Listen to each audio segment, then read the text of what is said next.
Party के ऊपर से खान साहब का एतमाद उठ गया है कि ये मेरी रिहाई के लिए तहरीक चलाने में नाकाम हो गए, इसलिए बेटों को बुलाया जा रहा है। सबसे बड़ा लेक्चर मौरूसी सियासत पर किसने दिया? खान साहब ने। बेगम साहब ने पंजाब चलाया, जेल से बाहर जाने के बाद उन्होंने केपीके में चलाने की कोशिश की। क्या सर इसमें कोई नया बयानिया बन के कोई डील दोबारा शुरू हो सकती है? डील करने का इख्तियार एक ही बंदे के पास है, उसका नाम है इमरान खान। जैसा कि कहा जा रहा है कि कासिम और सुलेमान एयरपोर्ट पे आएंगे और इत्तफाक इस्तकबाल हुआ, इस्तकबाल के बाद वहीं से तहरीक चल जाएगी। खान साहब की रिहाई की भी कोई ना कोई पॉसिबिलिटी निकल ही सकती है। अगर निकलेगी तो वो क्या पॉसिबिलिटी हो सकती है? जेल से बाहर आने का इख्तियार और तरीका खान साहब के पास है। पीपल्स पार्टी कैसे जीत रही है? सर जैसे पंजाब में जीती है बिल्कुल उसी तरह। देखे ना, फिर वही बात है। तो पीटीआई कैसे जीती? तो सर निजाम तो फिर एक ही तरह चल रहा है। आरटीएस ठीक है बैठ गया। भाई no radical change has come in the system. आपको क्या लगता है वो लीडर कौन हो सकता है? अलीमा खानम? पार्टी में इमरान खान के बाद कोई नहीं है, नून लीग में नवाज शरीफ के बाद कोई नहीं है और पीपल्स पार्टी में जरदारी के बाद कोई नहीं है। नजम सेठी पर इल्ज़ाम लगाया और इल्ज़ाम लगाया है हामिद मीर साहब ने। इनडायरेक्टली इनका मोसाद के साथ ताल्लुकात थे। उनको ये नहीं कहना चाहिए था। तो सूख से कह सकता हूँ कोई भी बात और उनके बारे में कही जा सकती है। नजम सेठी जैसा बंदा कभी इस तरह की हरकत करने का तसव्वुर भी नहीं कर सकता। मीर साहब पे भी इस तरह के बहुत सारे इल्ज़ामात हैं। ये अब आप मुझसे एक हद क्रॉस करवा रहे हैं। उनकी ज़िंदगी का सबसे बड़ा क्रेडिट यही है कि उसामा बिन लादेन का इंटरव्यू करना। कुछ लोग ऐसे हैं जो कहते हैं कि इनकी ना कोई मुलाकात हुई थी उसामा बिन लादेन के साथ और ना ही कोई इंटरव्यू इन्होंने बराह रास्त लिया था। पंजाबी लाशें उठाते रहेंगे। अभी हमने फील्ड मार्शल साहब का भी सुना कि सख्त रद्द-ए-अमल करना होगा इनके खिलाफ। ऑपरेशन होने जा रहा है। बीएफए है। बीएफए जी बिल्कुल भी है। उन्होंने कहा था कि इनको हम एलिमिनेट कर देंगे। ऑपरेशन उनके खिलाफ हो रहे हैं, लोग मारे जा रहे हैं उसमें भी। कि पंजाब का दिल बहुत बड़ा है। इस गवर्नमेंट की कारकर्दगी, बेरोजगारी भी 5 साल पहले 6.5% थी, अब 22% हो गई। आम आदमी अभी भी शिकवाई करता है कि हमारे लिए कुछ बेहतर नहीं हो रहा। इस गवर्नमेंट को जो दो बड़े चैलेंजेस थे, एक थी economic stability, isolation in the international world. Performance को अगर एक्सीलेंट नहीं तो रिमार्केबल जरूर कहेंगे। भारत का नैरेटिव दुनिया भर में मजबूत माना जाता था, समझा जाता था, लेकिन अभी हाल ही में जो जंग हुई, पाकिस्तान जंग जीता है।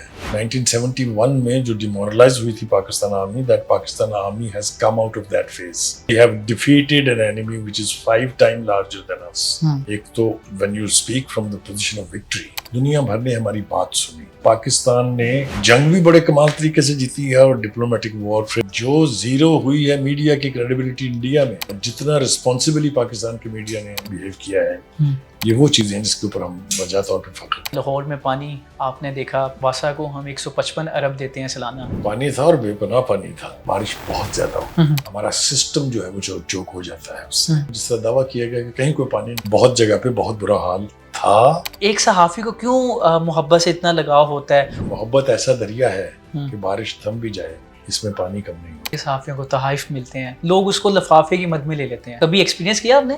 मैं इस्लामाबाद में जब था, मुस्लिम अखबार में मैसेज है, वो ना गिफ्ट्स भेजती हैं, बियर हो गई या ये था। एक रवायत है, किसी ने एक जगह से पूछा वो आपने बुखारी साहब का नाम नहीं इसमें शामिल किया। तो एम्बेसडर ने कहा वो पीते नहीं है। सर मंसूर अली खान ढंग के आदमी है, अगर जर्नलिज्म कर रहे हो तो कमाल की जर्नलिज्म कर। आपको लगता है अभी जर्नलिज्म नहीं कर रहे? नहीं अक्सर ना करें, आपने मेरी लड़ाई जरूर करवानी है किसी से। हामिद मीर साहब, और मेरे ख्याल से हामिद मीर साहब से मैं कहना चाहूंगा कि एक तरफ के हो जाए। मतीउल्लाह जान, किसी स्टेज पे आके आदमी पटरी से उतर जाता है। इमरान रियाज खान, मेरा ख्याल है उस इमरान रियाज को वापस इमरान रियाज बन जाना चाहिए।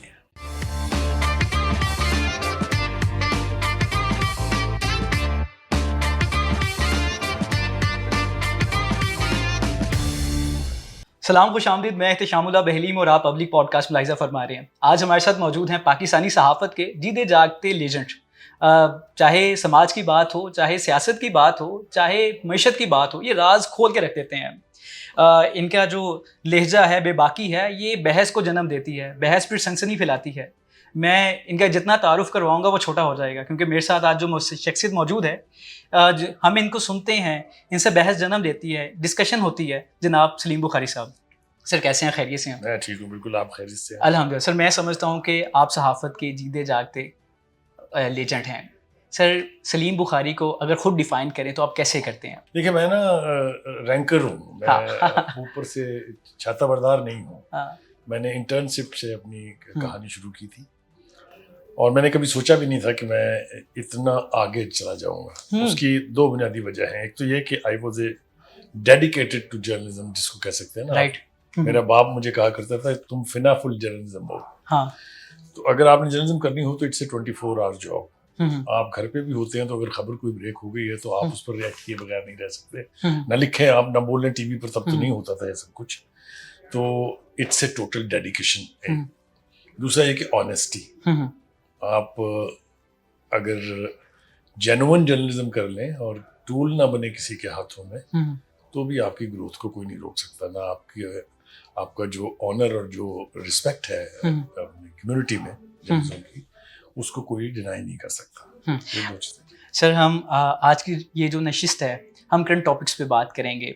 सर हम आगाज़ आसिफ अली जरदारी की सदारत से हटाने वाले मामले पे करेंगे। सर आसिफ अली जरदारी को हटाने की चहमगोइयाँ जारी थी, बहुत टाइम से हो रही थी, लेकिन कल अचानक से मोहसिन नकवी साहब की ट्वीट आती है जिसमें वो कहते हैं कि मुल्क मुखालिफ एक एजेंडा है जो चाहता है कि आसिफ अली जरदारी को हटाया जाए। और उन्होंने कहा कि वो चाहते हैं, गलत फहमी है उनकी, कि शायद आसिम मुनीर साहब को उनकी कुर्सी पे बिठा दिया जाएगा। और ये सारी बातचीत यहाँ से शुरू हुई। सर आप बताएं कि आसिफ अली जरदारी को हटाने की चहमगोइयाँ का जो आगाज़ हुआ है वो कहाँ से हुआ था? देखिए, पहली बात तो यह कि हमें ये तय करना होगा हाँ। कि वो कौन से क्वार्टर्स हो सकते हैं जिनको जरदारी साहब से कोई मसला है, कोई ओके। प्रॉब्लम है। हाँ। अगर हम वो तय कर लें तो फिर हमें आसानी हो जाएगी ये समझने में कि ये कहाँ से शुरू हुआ है। ओके। पहली बात तो यह है कि उनकी करीब तरीन दुश्मनी तो है पीटीआई से, सही है। इसलिए कि उन्होंने नून लीग का साथ दिया और उनकी इत्तेहादी हुकूमत बन गई और पीटीआई का एक मौका ज़ाया हो गया, क्योंकि अगर पीपल्स पार्टी उस वक्त पीटीआई का साथ देती तो हुकूमत उनकी बन जाती। एक तो ग्रज उनको ये है। दूसरी बात यह है कि इस हुकूमत की कामयाबी जैसी भी है, चाहे वो in term of economic situation है या जो इस वक्त मंजरनामा है उसकी वजह से है, तो उसमें पीपल्स पार्टी का कंट्रीब्यूशन भी है। यानी गवर्नमेंट को नेक नामी हासिल होने में या जो कुछ भी क्रेडिट मिला है उसमें पीपल्स पार्टी और जरदारी साहब का हाथ है। एक तो दुश्मनी ये हो गई, ठीक है, ये मैं समझता हूँ। दूसरी दुश्मनी उनकी ये है कि जो जंग जीती गई है हिंदुस्तान के खिलाफ, उसमें भी सदर तो वही है ना, बिल्कुल, और सुप्रीम कमांडर भी वही है आर्म फोर्सेस का। तो एक दुश्मनी उनकी भारत के साथ भी है। ठीक है। और एक और दुश्मनी है, वो है इसराइल के साथ। ओके। उसकी भी वजह वही है। इस वक्त यानी जंग का जो मंजरनामा था ईरान और इसराइल का, उसमें अगर आउटस्पोकनली किसी ने ईरान की मदद करने का, ईरान के साथ की हिमायत करने का, ईरान के मौक़िफ़ को कबूल करने का सबसे पहला इनिशिएटिव जो था, दैट वाज प्रेसिडेंट जरदारी। दुश्मनी तो आपको मैंने तय कर दी कि 3 ऐसे सिमतें हैं जहां से उनके बारे में आप कुछ भी तवक्को कर सकते हैं। सर इनसे दुश्मनी का मतलब कि पीटीआई कौन सा ईरान है? देखिए, इससे दुश्मनी का मतलब ये है कि वो एजेंसीज जो बाहर की हैं, मिसाल के तौर पे मुसाद है, बिल्कुल, रॉ है, उनका साथ अगर कोई भी यहाँ से देगा या उसी ऑब्जेक्टिव पे काम करे जिसमें वो कर रही हैं, तो इश्तराक तो हो गया ना। यानी कि आपको लगता है पीटीआई जो है वो पाकिस्तान में रॉ और मुसाद का काम कर रही है? मैं ये जिस तरह से कह रहा हूँ वो मुझे दोबारा एक्सप्लेन करने दीजिए कि अगर आप पाकिस्तान में रहते हुए कोई भी ऐसा काम कर रहे हो जो रॉ और मुसाद की मर्जी, ख्वाहिश और प्लानिंग के मुताबिक हो, तो आप उनके साथ एलाई हो जाते हैं। सर वो कौन सा काम है? प्रेसिडेंट जरदारी को हटाना, जिसका जो आपका सवाल है बुनियादी तौर पे। देखिए, प्रेसिडेंट जरदारी साहब एक वेटरन पॉलिटिशियन है। ओके। यानी बेनज़ीर भुट्टो के असैसिनेशन के बाद से जिस तरह से भी उन्होंने पार्टी संभाली है, पार्टी आज भी इंटैक्ट है। राइट। ठीक है। बहुत सारे लोगों को उनकी पार्टी लीडरशिप के ऊपर इतराज़ था जो पार्टी छोड़ भी गए, इसके बावजूद पार्टी इंटैक्ट है। पार्टी ने उसके बाद होने वाले दोनों इलेक्शंस में परफॉर्म किया है। तो जरदारी साहब की दुश्मनियां भी बहुत ज़्यादा है और उनकी दोस्तियां भी बहुत ज़्यादा है। सर किनके साथ दुश्मनी है जरदारी साहब अभी की? तो 3 मैं बता चुका और कितनी जानना चाहते हैं? नहीं, पाकिस्तान के अंदर किनके साथ दुश्मनी है? देखिए, पाकिस्तान में एक तो मैंने बताया आप उसे कि पीटीआई है। पीटीआई, ठीक है। दूसरी उनकी मुखासमत जमात की पार्टी की चल रही है कराची में एमक्यूएम के साथ। ठीक है। आपको मेरा ख्याल है सब कुछ मालूम है ये कि वहाँ काफ़ी प्रॉब्लम है, और ये ख़ास तौर से जो नहरों का मामला था वो भी एक अहम मामला है। उसकी वजह से भी बहुत सारी कदूरतें और बहुत सारी यानी इल फीलिंग्स जनरेट हुई है। सर ये सारा मामला क्या जन्म भी नेहरू वाले मामले से हुआ है? क्योंकि हमने कुछ ऐसी चहमगोइयाँ सुनी कि शायद कॉन्फिडेंशियल कोई मीटिंग हुई जिसमें नेहरू वाला मामला डिस्कस हुआ, जरदारी साहब ने कुछ बातें बाहर लीक कर दी जिसके बाद ये सारा मामला जन्म हुआ, कुछ ऐसा भी है? देखिए, ये एक रिमोट फैक्टर जरूर हो सकता है, लेकिन बेसिक रीजन नहीं है। ओके, बेसिक रीजन वही है जो मैंने आपको बताई है। ठीक है। क्योंकि देखें, हमारे मुल्क में सियासत जो है, पहले इसका रूट होता था यहाँ से वाशिंगटन, वाशिंगटन से फिर वापस रहा है ना, ये एक तवील अरसे तक। राइट। अभी भी लोग जो हैं वो बहुत मानी दे रहे हैं जो फील्ड मार्शल की मुलाकात हुई है प्रेसिडेंट ट्रंप से, और जिस तरीके से प्रेसिडेंट ट्रंप ने उनकी तारीफें की हैं, और उस अहम मुलाकात में भी आपको पता है मोहसिन नकवी साहब मौजूद थे। हैविंग सेड दैट, मेरा ख्याल ये है, ये मैं कन्विंस हूँ इस बात पे कि जरदारी के इस पूरे एपिसोड में जो उनको हटाने की गुफ्तगू हो रही है, सिर्फ मकामी फैक्टर्स नहीं है, यानी वाशिंगटन से फिर है, इसमें फॉरेन फैक्टर्स जो हैं वो हैं। यानी कि सर चांसेस हैं जरदारी साहब को हटाने के? देखें, अगर तो आप मुझसे ये पूछ रहे हैं कि क्या उनको पॉलिटिकली हटाया जा सकता है, तो मेरा जवाब है ना में। नहीं, मैं सर सदारत के मनसब से कह रहा हूँ। मैं वही सदारत के मनसब से, इसलिए कि जिस सिस्टम को अब ख्वाजा आसिफ समेत दीगर लोग हाइब्रिड सिस्टम कह रहे हैं, वो hybrid system is working very well. Right. देखें ना, आपकी इकोनॉमी जो है वो डिफॉल्ट के किनारे पर थी, बल्कि अगर मुझे याद है कुछ दोस्त पीटीआई के, उन्होंने तो कहा था डिफॉल्ट हो गया, ठीक है ना। वो सूरत हाल नहीं है, बिल्कुल भी नहीं है, ठीक है। फिर हमारा ख्याल था कि हम आइसोलेट हो गए पूरी दुनिया में, वो भी नहीं है। चाहे वो बिलावल भुट्टो जरदारी डेलीगेशन लेके जाएं बाहर, या एज बीडीएम फॉरेन मिनिस्टर दुनिया के दौरे करें, तो आप ये जरदारी साहब को उससे डीलिंक नहीं कर सकते, क्योंकि अब अभी भी पार्टी के अंदर असल फैसले जो हैं वो जरदारी साहब ही करते हैं। तो उस वक्त की जो नेक नामी कमाई हुई थी, उसने भी हुकूमत को आइसोलेशन से निकाला है। ओके, ठीक है। तो ये दो बड़े काम हो गए, तो हुकूमत स्टेबिलिटी की तरफ है, ये अब कोई दो छुपा नहीं सकता इसको। तो इस बात से भी किसी को तकलीफ हो सकती है। अच्छा सर, फील्ड मार्शल की डोनाल्ड ट्रंप से मुलाकात, इसके बाद दो तरह के बयानात बने। एक तो ये कहा कि इजराइल को हवाई अड्डे की फील्ड मार्शल ने उनसे बातचीत कर लिया, उनसे डील बनाई है। दूसरा ये कहा गया कि शायद फील्ड मार्शल जो हैं वो एक लंबे प्लान के तहत आए हैं, शायद वो अब सदारत की तरफ आएंगे। सर इन दोनों बयानिए में आपको कितनी सदाकत लगती है? देखिए, वो फर्स्ट थिंग फर्स्ट, पहली बात तो ये है कि बहुत सारी बातें और भी की गई। किसी ने कहा कि ये सफ़र शुरू हो गया है इसराइल को तस्लीम करने का, ये बात भी साथ में हुई। मेरा ख्याल ये है कि इस वक्त पाकिस्तान में कोई पॉलिटिकल क़यादत, कोई फौजी क़यादत ऐसी नहीं है जो इसराइल को तस्लीम करने का रिस्क ले सकती है। It's a high risk job, बहुत हाई रिस्क है ये। अभी किसी में इतनी जरूरत भी नहीं है कि वो बराह रास्त तस्लीम करने की बात कर सके। तस्लीम करना बहुत दूर की बात है। लेकिन सर कभी किसी सियासी जमात ने बात की है तस्लीम करने की? अगर एक ही जमात के ऊपर इल्ज़ाम है, और वो ये है कि पीटीआई की एक एमएनए थी खातून, जिन्होंने बाकायदा असेंबली के फ्लोर पर कहा था कि इस्लाम बाकी मुसलमान मुल्कों ने तस्लीम कर लिया, तो आपको क्या खास तकलीफ है, आप भी कर लें। एक ही जमात है जिसने कहा था, और किसी ने ना कहा है, ना कोई कहेगा। इसराइल को तस्लीम करने का न मंजरनामा अभी है पाकिस्तान के सामने, ना पाकिस्तान अफोर्ड कर सकता है। एक तो ये तय है। दूसरी बात यह है कि पीटीआई समेत बहुत सी पॉलिटिकल पार्टीज, इंक्लूडिंग मौलाना फजल रहमान जेयूआई, वो ये कहते हैं कि जी वो हुकूमत तो वो चला रहे हैं, ऐसे इशारे करके बताते हैं। बिल्कुल। तो फिर उन्हें सदारत संभालने की क्या जरूरत है अगर वो ऑलरेडी चला रहे हैं? तो जब उनके इशारों पर पुतलियां नाच रही हैं, तो फिर ज़रूर उन्होंने गाली खानी है कि जी हम फौजी इक़्तिदार ले आए या फील्ड मार्शल आके प्रेसिडेंट हाउस में बैठ गए हैं। तो एक सांस में दो बातें नहीं हो सकती हैं। एक बात तो ये है, और दूसरी बात ये है कि देखिए, इस मुल्क में की पूरी सियासी हिस्ट्री में एस्टैब्लिशमेंट और ख़ास तौर से मिलिट्री लीडरशिप का रोल रहा है। ठीक है। अगर मैं शुरू करूं तो कायदे आज़म के दौर से शुरू कर लें आप, और यहाँ तक आ जाए तो आपको पता चलेगा, it has always been the army who was in a position to take the final shot। Sir इसके साथ ही फिर ये सवाल जन्म लेता है, बल्कि लोग कहते हैं कि चलें किरदार है एस्टैब्लिशमेंट का, लेकिन ये कब तक रहेगा? क्या ये हमेशा ही पाकिस्तान में चलता रहेगा? जब तक पाकिस्तान के सियासतदान बड़ी बड़ी पार्टियों के बड़े बड़े leader chief of army staff से मुलाकात के लिए 6-6 महीने वेटिंग लिस्ट पे रहेंगे, तो कैसे चेंज हो जाएगा ये?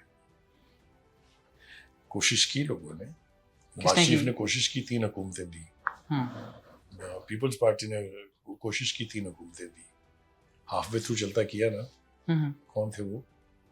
बिल्कुल ठीक है। तो कहने का मतलब ये है कि ये अब एस्टेब्लिश्ड बात है कि मिलिट्री क़यादत का पाकिस्तान की रियासती अमूर में रोल है। सर किस तरह का जो रोल है? तमाम जो फैसलों गड़बड़ का रोल हुई है? मैं उसी तरफ आ रहा हूँ। ठीक ठीक सवाल कर रहे हैं आप। एक रोल तो मैंने बयान किया ना कि वो इंस्ट्रूमेंटल रहे हैं हर एक रिजीम की चेंज में भी और हर एक रिजीम के लाने में भी। मैं आपको इंटरप्ट कर रहा हूँ, मैं करना नहीं चाहता, लेकिन क्या इमरान खान की गवर्नमेंट गिराने में भी वो उनका रोल? वहीं आ रहा हूँ। तो 2 जमातें थी जो कभी पीपल्स पार्टी, कभी नून लीग, कभी पीपल्स पार्टी, कभी नून लीग, और दोनों में हॉस्टिलिटी थी टुवर्ड्स द मिलिट्री लीडरशिप। अब इसमें डिक्टेटर भी हैं, मतलब ज़ियाउल हक भी इसमें है, इसमें परवेज मुशर्रफ भी है, इसमें उससे पहले अयूब खान भी थे, लेकिन एक लव हेट रिलेशनशिप है हमेशा से। उसको नई नहज पे पहुंचाया इमरान खान ने। ओके। किसी सियासी लीडर ने आज तक नहीं कहा था कि फलां जनरल जो है वो जमहूरियत का बाप है। किसी वज़ीर आज़म ने 3-4 साल, 3.5 साल हुकूमत करने के बाद ये नहीं कहा था कि मुझे तो पता ही नहीं था, हुकूमत तो जनरल फैज़ और जनरल बाजवा चला रहे थे। सुना आपने किसी और के हवाले से बातें? तो जितने ग्रास रूट लेवल पे वो घसीट लाए फौज को, क्या ये इमरान खान ने नहीं कहा था कि मैंने जब बजट पास करवाना होता था तो एजेंसियां मुझे एमएनएस इकट्ठे करके देती थी? ये कभी आपने किसी और से सुना? उसने सारी खराबी पैदा की। और जब उसी मिलिट्री एस्टेब्लिशमेंट ने ये देखा कि जिसको हम लेके आए थे वो हमारे गले को आ गया है, वो क्या क्या कहा है उन्होंने, वो मैं दोहराने बैठूंगा तो आपका प्रोग्राम का पूरा वक्त गुजर जाएगा। सर मेन इमरान खान का एस्टेब्लिशमेंट के साथ मसला क्या था? आखिर वजह क्या हुई कि एस्टेब्लिशमेंट ने, कि उन्हें, जहां वो कह रहे थे कि बाजवा मेरे वालिद हैं, मुझे इनसे बेहतर आज तक कोई चीफ ऑफ आर्मी स्टाफ नहीं लगे, सर इतनी मोहब्बत अचानक से उन्हें निकाल दिया जाता है इतने बुरे तरीके से, आपको क्या लगता है वजह क्या बनी? वजह बनी थी तरीके अदम एतमाद। उनका ख्याल ये था कि अपोजिशन जो है वो तरीके अदम एतमाद पास नहीं कर सकती जब तक फौज उनका साथ नहीं देगी। उनका ये ख्याल था कि तरीके अदम एतमाद के पीछे जनरल बाजवा है। ठीक है। तो उसी बाप को फिर उन्होंने जिन नामों से पुकारा हूँ, मैं आपको 1-2 बनाकर बता देता हूँ। उनको कहा मीर जाफर है, आमिर सादक है, और एक तीसरी गाली दी जो किसी फौजी के लिए मरने के बराबर है, वो कि आप गद्दार हैं। ये हुआ ना। तब उस वक्त की मिलिट्री एस्टेब्लिशमेंट ने फैसला किया कि जो बुत हमने बनाया था इसे हमें ही तोड़ना चाहिए। यानी कि उस वक्त की मिलिट्री एस्टेब्लिशमेंट ने इसको पर्सनल ले लिया। क्यों नहीं लेंगे आप? मैं जिस पर एहसान करूं, अगर वो मेरा गला काटने आएगा तो मैं क्या करूंगा? तो बिल्कुल सिंपल 2+2 है। जो लेके आए थे उन्हीं के गले पड़ गए आप, उन्हीं को आपने गद्दार और मीर जाफर और मीर सादक कहा। तो उन्होंने कहा फिर ठीक है। उन्होंने कुछ नहीं किया, उन्होंने उस तरीके अदम एतमाद को कामयाब होने दिया। That's it. यानी कि उसमें एस्टेब्लिशमेंट का कोई किरदार नहीं था, उसमें अदम एतमाद का कामयाब होना, एस्टेब्लिशमेंट का रोकने में कोई किरदार नहीं था कि वो अदम एतमाद नामंजूर होने दें। तो सर मेंबर्स का इकट्ठा होना, ये गवर्नमेंट, ये जो इत्तेहादी थे उन्होंने किया, खुद किया सब कुछ? देखें इसके ऊपर सवालिया निशान है। पीटीआई ये समझती है कि फौज ने साथ दिया उस वक्त की अपोजिशन का और हमें इक़्तिदार से निकालना। एक आम फहम आदमी भी ये समझता है कि अपोजिशन कभी कामयाब नहीं हो सकती जब तक एस्टेब्लिशमेंट उसका साथ ना दे। लेकिन सलीम बुखारी क्या समझते हैं? मैंने तो ये आपसे कहा कि जो लाए थे उन्होंने कहा कि ये हमारे गले को आ रहा है तो उसको फारिग करें। तो ये सीधा सीधा नहीं कहा मैंने कि फौज ने उसको निकालने में इमदाद की है। सर 27वीं आईनी तरमीम की बातें चल रही हैं, सूबों को जो शेयर थे वो कम करने की बातें चल रही हैं, क्योंकि जंग के बाद फेडरल का खर्चा बढ़ चुका है। तो सर इस वाले मामले को आप कैसे देखते हैं? पहली बात तो ये है कि जो सूबाई खुद मुख्तारी 18वीं तरमीम में दे दी गई है ना, अब पाकिस्तान में किसी का बाप भी उसको वापस नहीं कर सकता। अरे ये तो तय है। अगर आप ये इम्पोज करेंगे तो दैट मीन्स आप पाकिस्तान के टुकड़े करना चाहते हैं। सर ये बहुत बड़ी स्टेटमेंट है। एब्सोल्युटली, बहुत जिम्मेदारी से दे रहा हूँ ये स्टेटमेंट। 18वीं तरमीम में जो तय हुआ वो बुनियादी तौर पर ओरिजिनल कॉन्स्टिट्यूशन में तय हो जाना चाहिए था। कितने साल लग गए उसको। कॉन्स्टिट्यूशन 1973 में बना था, जिसमें प्रॉमिस किया गया था कि विद इन 10 ईयर्स सूबाई खुद मुख्तारी जो है उसको इंश्योर किया जाएगा। नहीं किया ना। आप मुझे बताएं, इस मुल्क में लोकल बॉडी के इलेक्शंस क्यों नहीं होते? वो इसलिए नहीं होते कि अगर लोकल बॉडी के इलेक्शन हो जाएंगे और कॉन्स्टिट्यूशन के मुताबिक होंगे तो ये जो प्रोविंशियल गवर्नमेंट्स हैं ये तो फिर पोस्ट ऑफिस बन जाएगी ना, क्योंकि पैसे खर्च करने का इख्तियार इनके पास तो है ही नहीं। लेकिन सर आपने ये स्टेटमेंट दी कि मुल्क टूट सकता है, सूबों में टूट सकता है। एब्सोल्युटली। तो सर ये अभी ये जो चहम गोइयाँ जारी हैं इसको सूबाई बजट कम करने की, तो सर ये शुरू कहाँ से हुई? क्योंकि अभी भी जरदारी साहब या 18वीं तरमीम में भी जरदारी साहब थे। देखिए, पहली बात तो ये है, मैंने आपसे कहा ना कि चूंकि जरदारी इंस्ट्रूमेंटल थे 18वीं तरमीम को पास कराने में, इसलिए वो कभी नहीं चाहेंगे कि ये अनडू हो। और मैं आपको ईमानदारी से समझता हूँ कि मुझे अभी तक ये यकीन नहीं है कि इसको संजीदगी से लिया जा रहा है कि उनके इख्तियारात कम किए जाए या उनके फंड्स कम किए जाए। झगड़ा क्या है? झगड़ा तो यह है कि एनएफसी में जो कुछ तय हुआ है फेडरेशन वही नहीं दे रही, तो केपीके की क्या लड़ाई है? बिल्कुल यही है। तो ये मैं आपको बड़े वसूख से कह रहा हूँ कि 18वीं तरमीम की स्पिरिट को अनडू करके सूबाई खुद मुख्तारी को किसी तरह से कर्टेल करने की कोशिश करना जो है वो इस मुल्क को तोड़ने के मुतरादिफ है। लेकिन सर इस वक्त चाह कौन रहा है? देखिए, ये सारी पॉलिटिकल, इसको मैं अपनी इस्तिलाह में कहता हूँ दरफुंतनियाँ हैं जो छोड़ी जाती हैं हुकूमत को डिस्टेबलाइज करने के लिए, हुकूमत के खिलाफ जब प्रोपोगंडा करने के लिए। आप मुझे बताएं, सिवाय सोशल मीडिया के कहाँ पर इस पर डिबेट हो रही है? नहीं सर, सीनियर सहाफ़ी हैं कुछ, उन्होंने इस पे बात की है, यानी कि बाज़ गश तो हमें यूँ महसूस हो रहा है जैसे ये कल पे आएगी और हो जाएगी। नहीं, ऐसा 26वीं आईनी तरमीम की तरह हमें पता ही नहीं चलेगा। देखें, 27वीं तरमीम की बात जरूर हो रही है, ये मैं मानता हूँ, लेकिन वो इस हवाले से नहीं है। वो किस हवाले से? और बहुत सारे हवाले हैं ना, बहुत सारी चीज़ें होनी है अभी। क्या हो सकता है 27वीं आईनी तरमीम में? देखिए, मैं अब इस वक्त तो प्रेडिक्ट नहीं करना नहीं चाहूँगा ये, लेकिन ये उसमें नहीं हो सकता। क्या आप समझते हैं कि ये भी 26वीं आईनी तरमीम की तरह इसके बारे में कहा जाएगा कि ये आइन की खुली खिलाफ वर्जी हुई है? इसके बाद तो ये सवालिया निशान जन्म लेगा। आइन की खुली खिलाफ वर्जी की इस्तिलाह की समझ नहीं आई। खुली खिलाफ वर्जी ये होती है कि आपने सब कुछ इस तरह से किया है जिस तरह से नहीं होना चाहिए आइन के मुताबिक। तो सर ये कानून पास करने का इख्तियार किसके पास है? सर मेंबर्स के पास, पार्लियामेंटेरियंस के पास। बिल्कुल। पार्लियामेंट के अंदर कानून पास करने का तरीका क्या है कि मेजॉरिटी अगर उसके हक में वोट दे दे, तो ये नहीं हुआ। बिल्कुल हुआ, लेकिन सर वहाँ पे हमने देखा कि रातों रात फैसले चेंज हुए, लोगों की बिल्डिंग्स गिराई गई। मेरे सवाल का जवाब दें, क्या पार्लियामेंट अथोराइज्ड है कानून पास करने की कि नहीं? बिल्कुल है। क्या मेंबर अथोराइज्ड है वोट देने के कि नहीं? 100% है। अगर ये अमल मुकम्मल हुआ है तो फिर तो अगर आप ये कहेंगे तो मैं आपसे पूछूंगा कि 1973 का कॉन्स्टिट्यूशन कैसे पास हो गया? लेकिन सर दूसरी जानिब इल्जामात भी है ना, पीटीआई के अरकान कहते हैं कि हमारे बच्चों को उठाया गया, हमारी बिल्डिंग्स तोड़ी गई, वो चीज़ें बताते हैं। हमने देखा कि सर पार्लियामेंट के अंदर आके गिरफ्तारियां हुई, तो सर ये भी खिलाफ वर्जी हुई कानून की। देखिए, अब आप लॉ एंड ऑर्डर की बात कर रहे हैं। लॉ एंड ऑर्डर अगर स्टेट फैसला कर ले कि फलां शख्स जो है वो इस मुल्क का कानून तोड़ रहा है, तो क्या मस्जिद से गिरफ्तार कर लिया उनको? Parliament is one premises. Pakistan के लिए तो सर हमारा पार्लियामेंट वो तकद्दुस तो है ना सर उसका। हाँ, लेकिन उसके अंदर हरकत भी तो देखे ना कैसी हुई है। अब ये परसों 4 दिन पहले जो असेंबली में हुआ है, पंजाब असेंबली में, do you think that's called for? Do you think assembly के फ्लोर के ऊपर खड़े होकर नंगी माँ बहन की गालियां देनी चाहिए? स्पीकर का घेराव कर लेना चाहिए?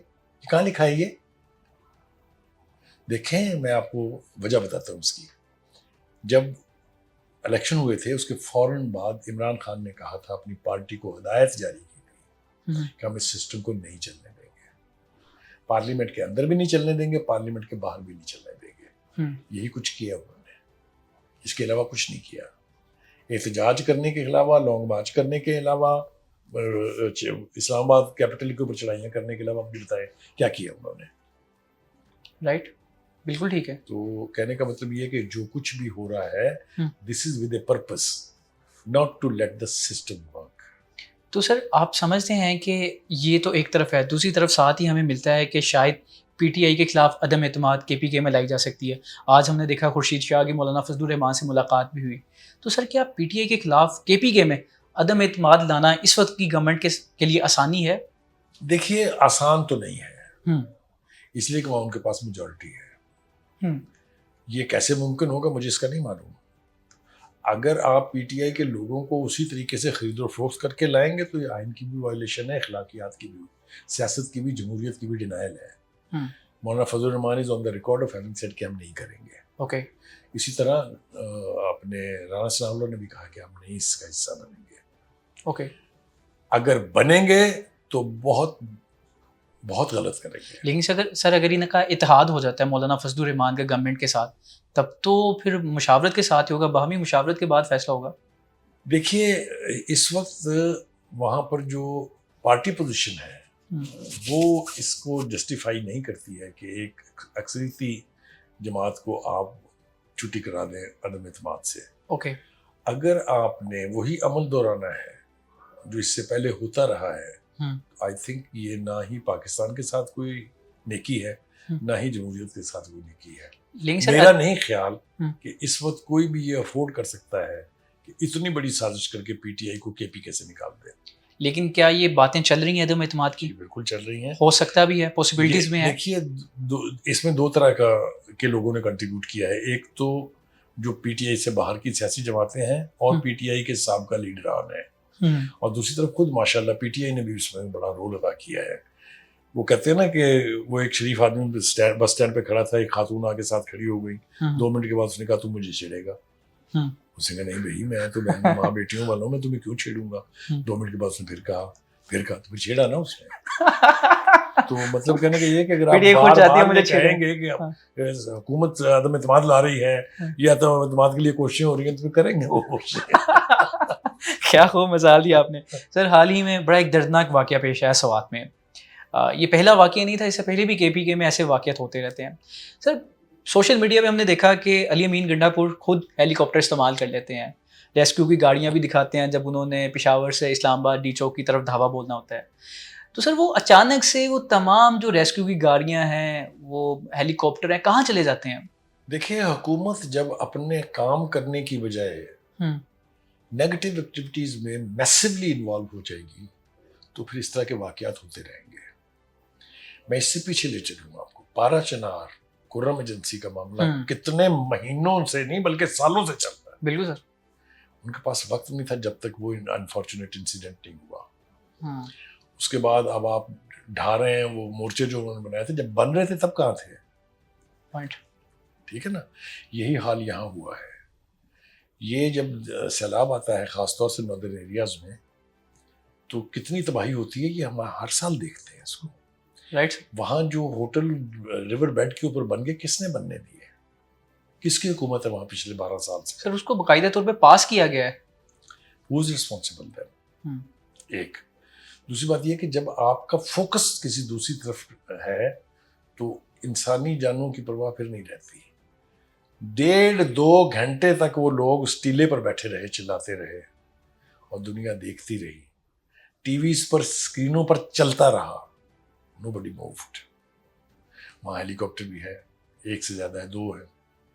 वहाँ पर एम्बुलेंसेज है, वहाँ पर 1122 है।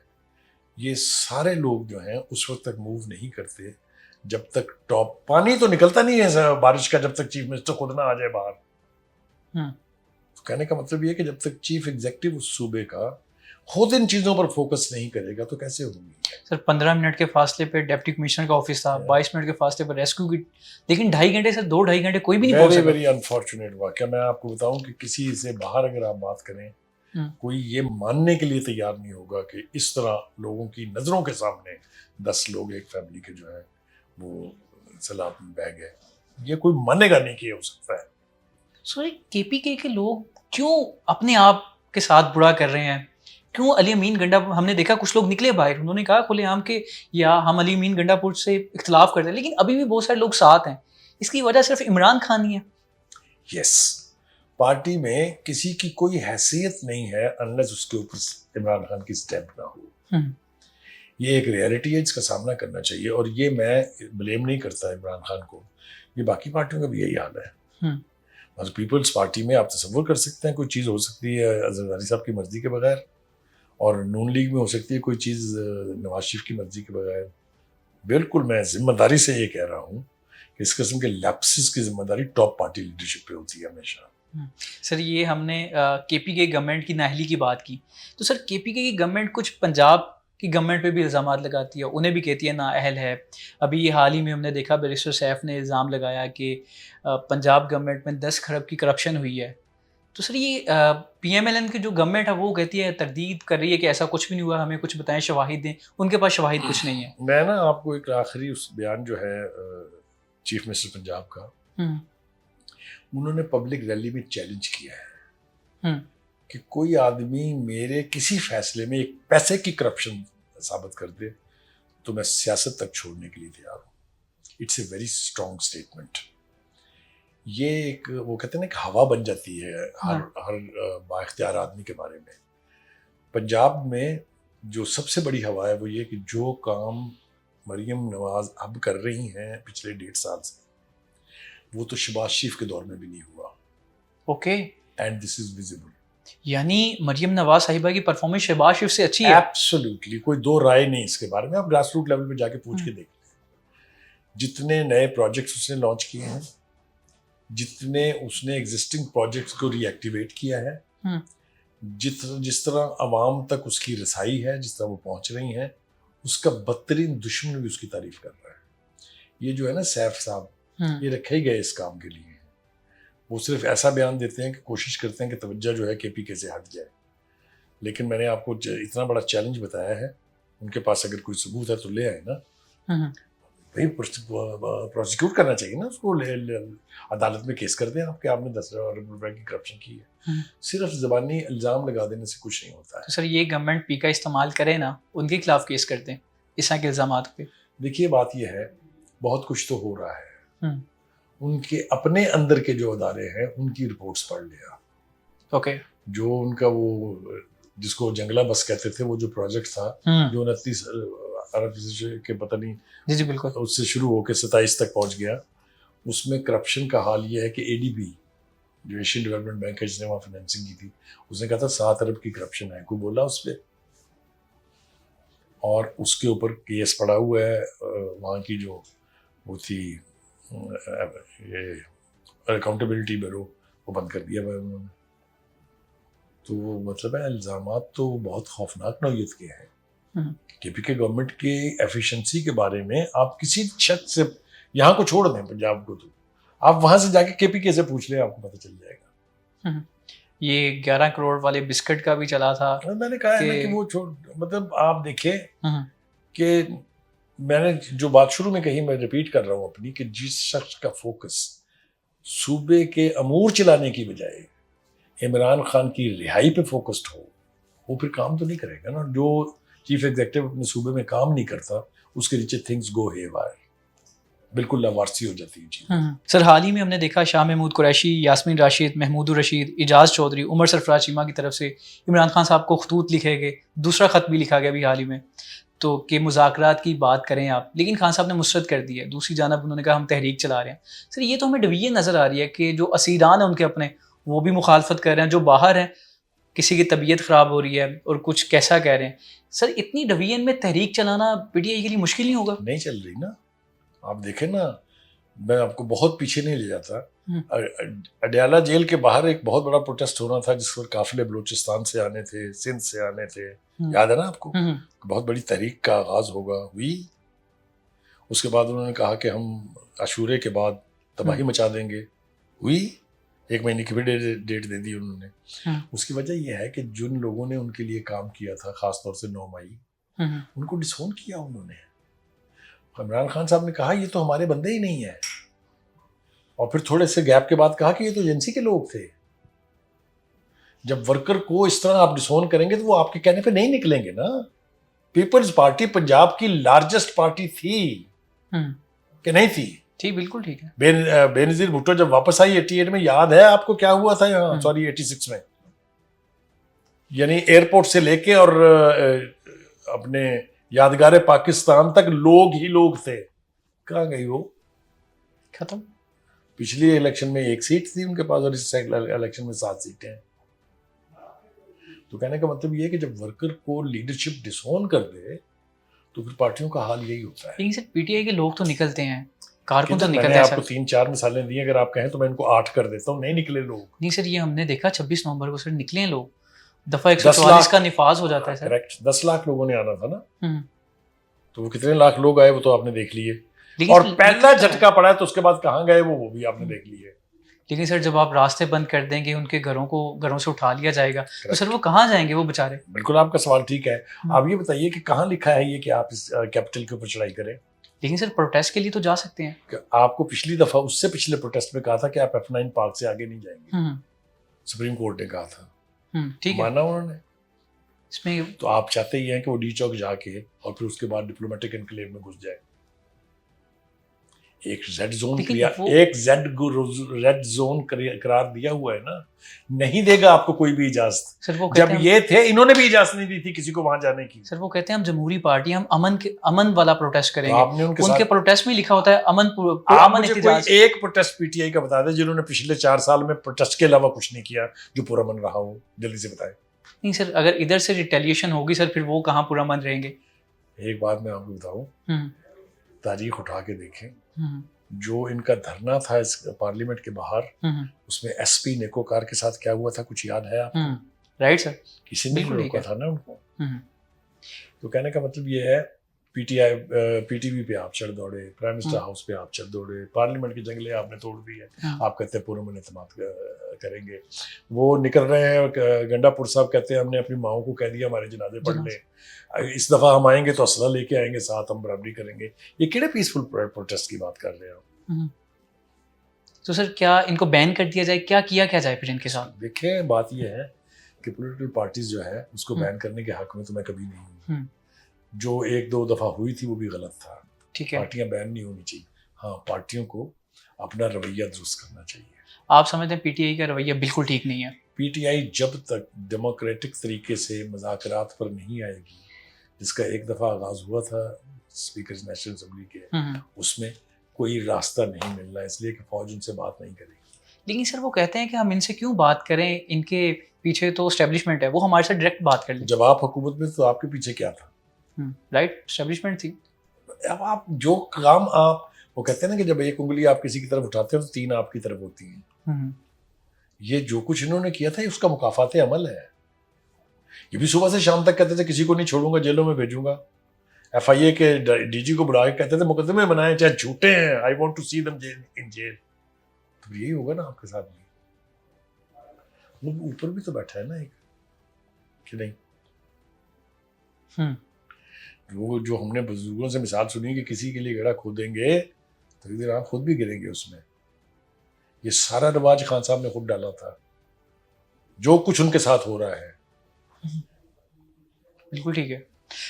कासिम और सुलेमान पाकिस्तान आ रहे हैं, ये कहा जा रहा है, लेकिन जहाँ तक मेरी मालूमात है वहाँ अभी तक तो उन्होंने यूके में वीज़ा भी फाइल नहीं किया, अप्लाई नहीं किया वीज़ा। और यहाँ पे इस वक्त टॉप स्टोरी ये है कि कासिम और सुलेमान पाकिस्तान आ रहे हैं। गवर्नमेंट कह चुकी आएंगी, कुछ ऐसी कोई भी एक्टिविटी करेंगे तो हम इनको गिरफ्तार कर लेंगे। सर अगर इनको गिरफ्तार किया जाता है, हमने जमाइमा की ट्वीट देखी जिसमें वो भी कह चुकी हैं, सीधी मुखालफत कर चुकी हैं, तो सर इंटरनेशनली कोई हमें किसी किस्म का आएगा दबाव कि अगर इसको गिरफ्तार किया जाता है कासिम और सुलेमान को? आप मुझे ये बताइए कि आपको मैं यहाँ से कल टिकट दे के भेजता हूँ लंदन, आप जाके स्टारमर के खिलाफ जुलूस निकाल के दिखाएं मुझे वहाँ पार्लियामेंट के सामने। बिल्कुल भी नहीं निकाल सके। They are not Pakistani national, they are British national. समझ आ रही है बात आपको? असूली तौर पर तो they should not indulge in politics in Pakistan. लेकिन अब आप देखें रिपीटेड स्टेटमेंट आ रहे हैं पीएमएल के लीडर्स की तरफ से कि हम उनको गिरफ्तार नहीं करेंगे, उन्हें आगे शौक पूरा कर लेना चाहिए। नहीं सर, राणा सनाउल्लाह राणा साहब तो एक है ना, लेकिन बाकी ने भी कहा ना, इरफान सिद्दीकी ने कहा हाँ। उनको आने दें, तलाल चौधरी ने कहा उनको आने दें, चखले आके मजा वो सियासत का। लेकिन जो इसके अंदर असल बात है वो ये कि अब बेटों को इस्तेमाल करने की जरूरत क्यों पेश आई है? सर आपको लगता है कहीं ना कहीं सिर्फ बयानिया बनाने के लिए वो तो भी वीजा ही फाइल नहीं कर रहे? वो अलग बात है, वो एक हाँ। अलग बात है। लेकिन आप ये भी तो देखें कि पार्टी के ऊपर से खान साहब का एतमाद उठ गया है कि ये मेरी रिहाई के लिए तहरीक चलाने में नाकाम हो गए। ओके, इसलिए बेटों को बुलाया जा रहा है कि वो आके देखें। सबसे बड़ा लेक्चर मौरूसी सियासत पर किसने दिया था? खान साहब ने। सियासत ही बल्कि उनके इसके इर्द गिर्द घूमती थी। बेगम साहबा ने पंजाब चलाया, जेल से बाहर जाने के बाद उन्होंने केपीके में चलाने की कोशिश की, जो गंडापुर ने नहीं चलने दी। बहनें जो है सुबह से शाम तक उनसे मुलाकात के बाद प्रेस कॉन्फ्रेंस कर रही हैं, और अब बेटे भी आ रहे हैं, तो किधर गई वो मरूसी सियासत? हम्म, लेकिन वो चूंकि नॉन पॉलिटिकल लोग हैं, वो आएंगे, इससे तो कोई रेडिकल फर्क पड़ने नहीं जा रहा। नहीं सर, ये जो कारकुनान है ये मुत्तहिद नहीं होंगे?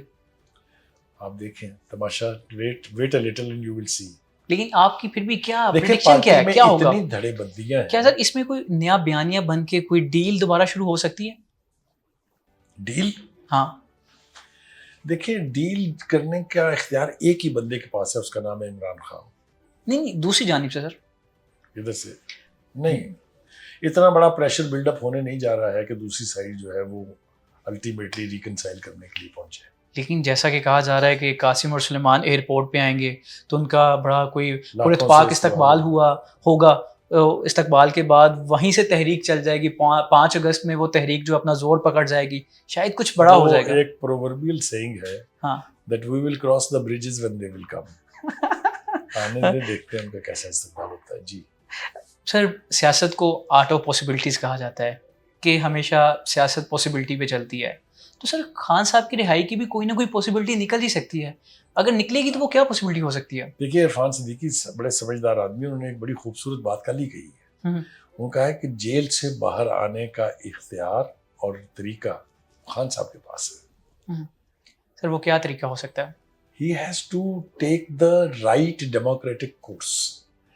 उनको चाहिए कि वो अपनी रिहाई के लिए हुकूमत से बातचीत इनिशिएट करें, और अगर आप मुझसे पूछें, और उसमें तय ये हो कि मिड टर्म इलेक्शन करवा दें। ठीक है, मिड टर्म इलेक्शन शायद वो खान साहब इस पे तो मान जाए, पीछे टाइम ही थोड़ा रह गया। तो क्यों नहीं मान रहे फिर? ये ऑफर दी गई है, आपको लगता है ये वाली दी मेरा गई ख्याल होगी? ये है कि ये ऑप्शन उनके पास है, ये वाली कि वो अगर हुकूमत के साथ बैठ के बातचीत करें एज ए पार्टी, तो इस ऑप्शन की पॉसिबिलिटीज मौजूद है। सर क्या, लेकिन जितनी ताखीर करते जाएंगे वो, हाँ, उतना ही ये सिस्टम स्टेबलाइज होता जाएगा। तो इसका मतलब कि जो डील He वाली has very ऑप्शन होगी वो little खत्म time, हो जाएगी। very little time, very little time। तो खान साहब इसके बारे में सोच रहे होंगे, उनकी तरफ से भी क्या कोई ऑप्शंस दी गई हैं गवर्नमेंट को? असल में खान साहब को उनकी पार्टी के लोगों ने और उनके घर के लोगों ने भी उनको ये बता दिया है कि आपके नाम से लोगों की पेंटें खराब हो रही हैं, आपकी जो दहशत है उससे हर जमीन कांप रही है, हर चोट कांप रहा है, वो उस इमेज से बाहर ही नहीं आ रहे। आपको क्या लगता है इसमें कितनी सदाकत है? मेरा ख्याल ये है कि उनको ये जो बैक एंड फोर्थ वाली है ना, ये यू टर्न वाली जो मास्टर क्वालिटीज है उनकी, जिनको वो कहते हैं कि बड़े लीडरों की क्वालिटी होती है, इससे बाहर आना पड़ेगा। He should say what he means. आपको नहीं लगता कि खान साहब इस वक्त पॉपुलर हैं? देखिए उनकी पॉपुलैरिटी में तो कोई दो राय नहीं है, लेकिन with the passage of time the government stabilise होती जा रही है, उनकी पार्टी फर्दर शटर हो रही है, उसके अंदर धड़ाबंदियां बन रही हैं। फैमिली एक पेज पर नहीं है, वकला एक पेज पर नहीं है, पुराने जो साथी थे उनके वो एक पेज पर नहीं है, जो नए चलती गाड़ी के सवार है वो एक पेज पर नहीं है। तो मुझे बताएं इम्पैक्ट कहाँ से बनेगा? लेकिन सर जो नस्ल तैयार की, जिसके बारे में वो कहते थे मैं नस्ल तैयार करके जा रहा हूँ, ये तो खान साहब के साथ हैं। देखिए उसके मुजाहरे के लिए 2-3 दफ़ा कोशिश की है खान साहब ने कि वो यूथ निकले बाहर, लेकिन सर जितनी नफरत उस यूथ में आ गई है वो सर बदल तो नहीं रही। देखें बात यह है कि वो यूथ सिंध में नहीं है, हमने कराची में देखा ना पीपल्स पार्टी कैसे जीत रही है। हाँ सर, जैसे पंजाब में जीती है बिल्कुल उसी तरह। देखें ना, फिर वही बात है। तो पीटीआई कैसे जीती थी? तो सर निजाम तो फिर एक ही तरह चल रहा है। आरटीएस ठीक है बैठ गया भाई, no radical change has come in the system, no radical change has come, it's the same. यानी कल दोबारा फिर खान साहब अगर इक्तदार में आते हैं इसी सिस्टम के थ्रू आएंगे? उनकी कोशिश ये थी कि वो एक ऐसा इनकलाब ले आए कि उनको किसी बैसाखी की जरूरत ना पड़े, but I think he overreacted a little too ahead of time. ठीक है सर, पीटीआई की जो इस वक्त की लीडरशिप है उसमें हमने देखा कि बहुत दफ़ा इल्ज़ामात लगे, अपनी पार्टी के लोगों ने लगाया कि ये दोनों जानिब खेलते हैं, ये कॉम्प्रोमाइज़ हैं। तो सर आप बताएं कि पीटीआई की कौन सी ऐसी लीडरशिप है, कौन कौन, जैसे सलमान इकरम राजा ले लीजिए, बैरिस्टर गौहर ले लीजिए। बैरिस्टर गौहर के बारे में तो फवाद चौधरी कहते हैं उन्हें सूबेदार से आगे कोई नहीं जानता। तो सर क्या ये वाली जो लीडरशिप है ये वाकई खान साहब को रिहा करवाना चाहती है? पहली बात तो ये है कि इसके बारे में एक पॉपुलर सेइंग है, मैं नहीं कह रहा ये। हम्म, यानी ये आप अगर प्राइवेट महफिलों में बैठ के पीटीआई के लोगों से बात करें हम्म, तो वो भी इसको मानते हैं। लेकिन जो असल बात है हम्म, वो मुझे नहीं समझ में आ रही कि मुझे किस हद तक जाना चाहिए। हाँ, देखिए जी, party is going haywire, party split हो रही है, पार्टी बिखर रही है। ओके, पार्टी को अगर किसी ने ना संभाला जल्दी ओके, तो बहुत बड़ी बड़ी पार्टियों की कहानी ऐसी है जो फिजल आउट हुई है। ये फिजल आउट हो जाएगी ये पार्टी। उसका वो यूथ जो है वो एक जनरेशन ज़रूर है, लेकिन जब से खान साहब जेल में गए हैं वो ग्रोथ वहीं रुकी हुई है, उसमें इजाफा नहीं हुआ है। और वो जो आज से 5 साल पहले 18 साल का था वो अब 23-24 साल का हो रहा है।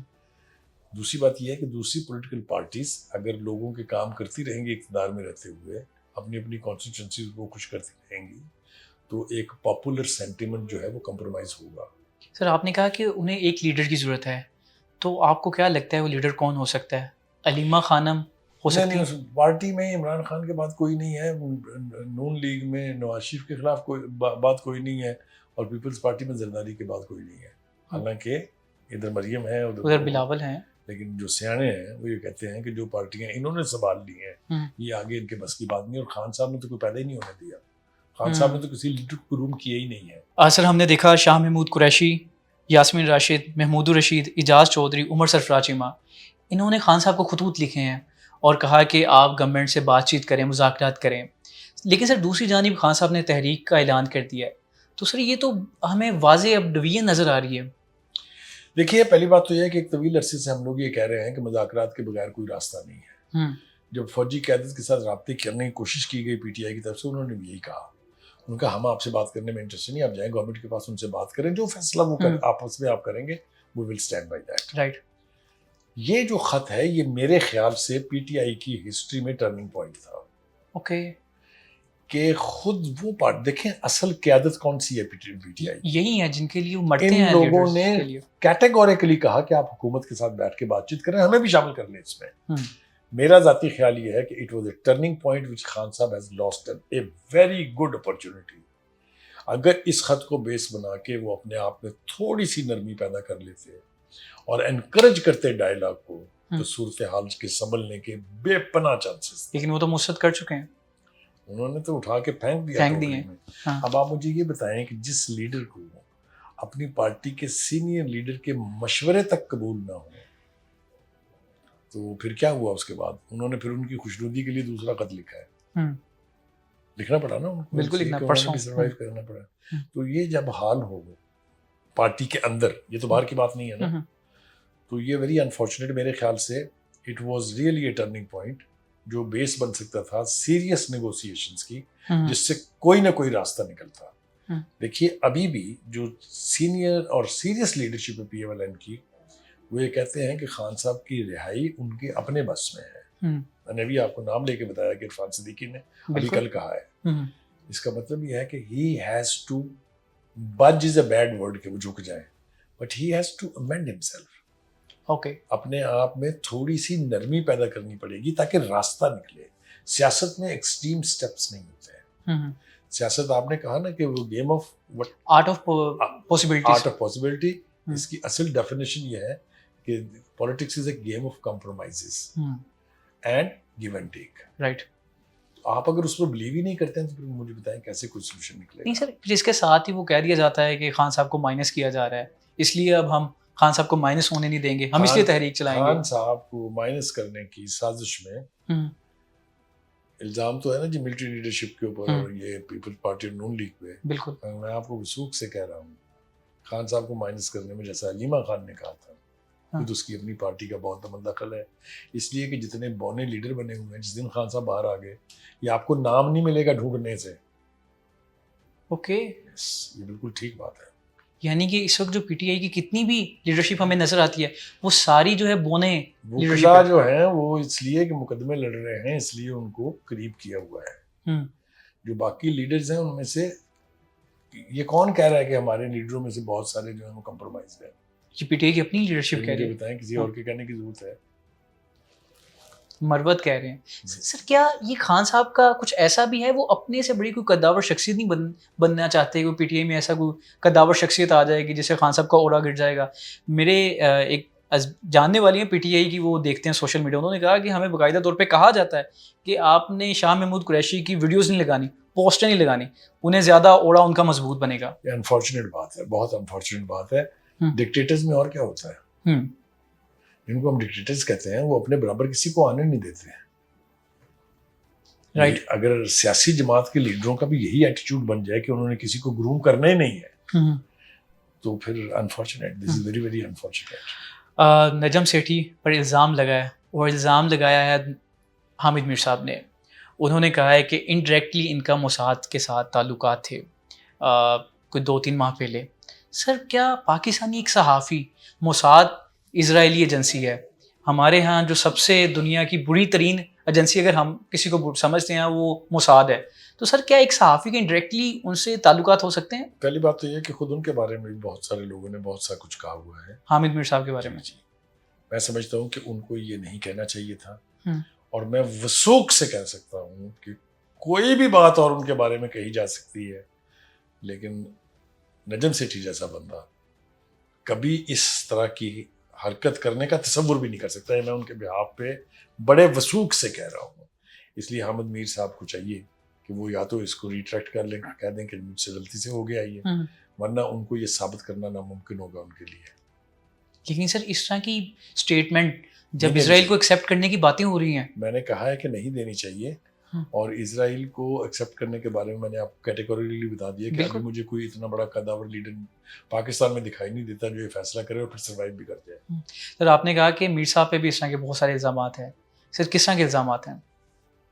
ये अब आप मुझसे एक हद क्रॉस करवा रहे हैं। नहीं सर, कुछ आपके लेकिन उनके भी हवाले से, अफगानिस्तान के हवाले से जो उन्होंने उसामा बिन लादेन का इंटरव्यू छापा था किताब में, उसके हवाले से भी हैं कि जो किसके कहने पे किया था उन्होंने। कोई कहता है कि जी लिखा लिखा ड्राफ्ट आया था, okay, and so on and so on. बात तो सर किसके कहने पे किया था वो? किसके कहने पे किया था वो इंटरव्यू? अमेरिका कौन लड़ रहा था वहाँ? अमेरिका के कहने पे हुआ था। क्या मैंने कहा ये इल्ज़ाम है उनके ऊपर। तो ये जो आपने बात की है कि जो इंटरव्यू था उसामा बिन लादेन, उनकी ज़िंदगी का सबसे बड़ा क्रेडिट यही है कि उसामा बिन लादेन का इंटरव्यू करना।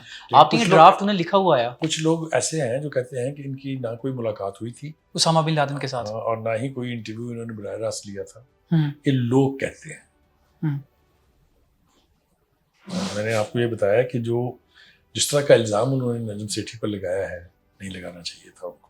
अच्छा सर, हमें हामिद मीर लगते हैं जैसे वो एंटी स्टैब्लिशमेंट हैं, लेकिन बहुत सारे लोगों का ये भी कहना है कि वो तो कुछ लिखते भी स्टैब्लिशमेंट के बगैर नहीं, कहना तो दूर की बात है। आप बताएं आपको कितने वो एंटी स्टैब्लिशमेंट लगते हैं? ये आज आपकी मुलाकात मेरी हामिद मीर के बारे में है या आप नहीं, ये बात छिड़ गई, आप बात कर रहे हैं तो मैंने कहा लोग तो बहुत कुछ कहते हैं। नहीं, आप क्या कहते हैं? आप एक सीनियर तजज़ियाकार हैं, आपकी जो राय है वो एक अहमियत की हामिल है, आपके नज़दीक क्या है? देखिए मेरा ख्याल ये है कि प्रोमिनेंस जिस भी जर्नलिस्ट को मिले उसके बारे में सच्ची झूठी कहानियां जो है वो घड़ी जाती रहती है। बिल्कुल, आप इशारत में ये कहना चाह रहे हैं मैं आगे चल पड़ूं? हाँ नहीं, मैं इसलिए इसे यहाँ रोकना चाह रहा हूँ। राइट, कंट्रोवर्शियल हो जाते हैं वो लोग जो प्रोमिनेंस में आते हैं और उनके बारे से बहुत कहानियां जो है वो चलती रहती हैं। नजम सेठी भी लाइमलाइट में है, बहुत सीनियर आदमी है, हमारे दिल में बड़ा एहतराम है उनका, तो उनसे ये तवक्को करना है कि वो मोसाद के एजेंट हैं, ये बहुत घिनौना इल्ज़ाम है, नहीं लगाना चाहिए था। सर BLA की जानिब से पंजाबियों का कत्ल, अब तो ये आम सी बात बन चुकी है। अगर कोई कत्ल होते भी हैं तो उसको उस तरह जैसे पहले था कि हाइप मिलती थी, अब तो वो नॉर्मल सी बात बन चुका है। लेकिन हम सोशल मीडिया पे पंजाबियों के कुछ वीडियोस देखते हैं, सोशल मीडिया देखते हैं कि जो कहते हैं कि हम कब तक पंजाबी लाशें उठाते रहेंगे। तो सर अभी हमने फील्ड मार्शल साहब का भी सुना कि अभी हमें कोई सख्त रद्द-ए-अमल करना होगा इनके खिलाफ। तो क्या सर ऑपरेशन होने जा रहा है, इसका सोल्यूशन क्या है? देखिए अगर मैं आपको उनकी कन्वेंशन सेंटर वाली तकरीर दोबारा रिकॉल करूं तो उन्होंने कहा था कि ये 1500 से 2000 के करीब लोग हैं जो रॉ सपोर्टेड हैं, रॉ उनको असला देती है, रॉ उनको पैसे देती है, BLA से उनका ताल्लुक है। एक दो और तंजीमों के नाम लिए उन्होंने, BFA है, BFA जी वो बिल्कुल। भी है। तो उन्होंने कहा था कि इनको हम एलिमिनेट कर देंगे। ऑपरेशन उनके खिलाफ हो रहे हैं, लोग मारे जा रहे हैं उसमें भी। ये जो रिसेंट हमले हुए हैं ये लास्ट डिच एफर्ट है उनकी तरफ से। ओके। ये जो पंजाबियों के हवाले से बात की, ये बड़ी अनफॉर्चुनेट बात है, इसलिए कि पंजाब का दिल बहुत बड़ा है। पंजाब के हर सड़क, हर कोने के ऊपर आपको कोयटा चाय पराठा मिल जाएगा, आपको बलोच सब्जी मिल जाएगी, बिल्कुल ऐसे ही है। और किस मोहब्बत और प्यार से लोग वहाँ खाने के लिए जाते हैं। तो अल्लाह का शुक्र ये है कि पंजाब में इसके ऊपर कोई रिएक्शन आज तक हमें देखने को नहीं मिला, और अल्लाह करे कभी मिले भी ना। जो सरफराज भुगटी हैं, मुझे उनसे तवक्को है, वो जिस तरह के नेशनलिस्ट लीडर हैं, और उन्होंने ये जो रिसेंट वाक़या हुआ है उसके ऊपर जिस तरह का बयान दिया है, मुझे तवक्को है कि वो इन लोगों तक पहुँचेंगे ज़रूर। इनको एलिमिनेट किए बगैर कोई गुजारा नहीं, कोई रास्ता ही नहीं है। Sir We have operation to तो चल रहा eliminate है, them, हाँ। लेकिन अब किस तरह का ऑपरेशन? ये जो कोर कमांडर की मीटिंग हुई है एक दिन पहले, उसमें फितनतुल हिंदुस्तान के बारे में क्लियर कट था कि हम कोई कुछ बड़ा करने जा रहे हैं। क्या मेरे बड़ा ख्याल हो से सकता है सर? ये ऑपरेशन ज़रबे अज़ब और रद्दुल फसाद की तरह का ऑपरेशन होगा।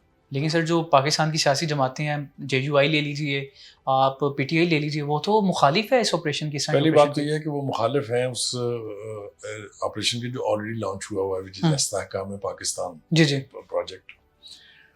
उनको जिस चीज़ का ख़तरा है, PTI के जो कंसर्न है वो ये है कि जिन लोगों को उन्होंने ला के बसाया था यहाँ, शायद ये हाथ उन तक भी पहुँचेगा, जो उनके वोटर भी हैं, जो उनके सपोर्टर भी हैं।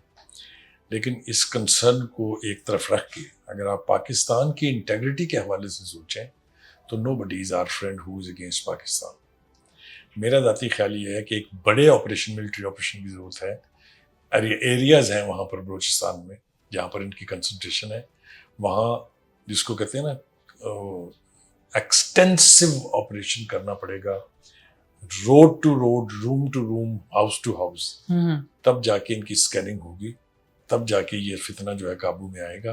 अब देखते हैं कि मिलिट्री की लीडरशिप जो है वो क्या फैसला करती है। आपने ठीक कहा कि कल की कोर कमांडर की मीटिंग जो थी उसमें बड़ा स्ट्रिक्ट किस्म का रवैया और एटीट्यूड हमने देखा है।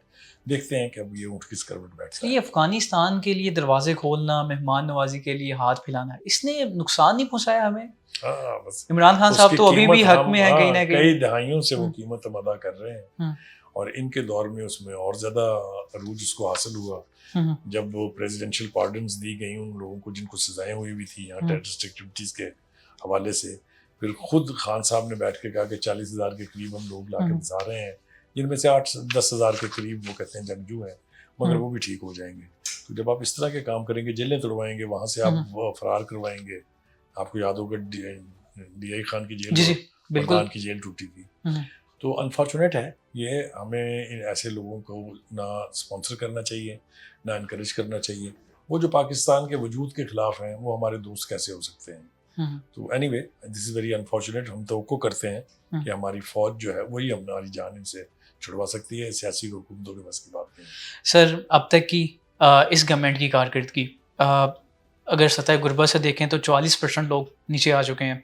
बेरोज़गारी भी तकरीबन 5 साल पहले 6.5% थी, अब 22% हो गई है। लेकिन हमने देखा महंगाई की जो शरह है वो 23% से कम होकर 4.6 पे आ गई है।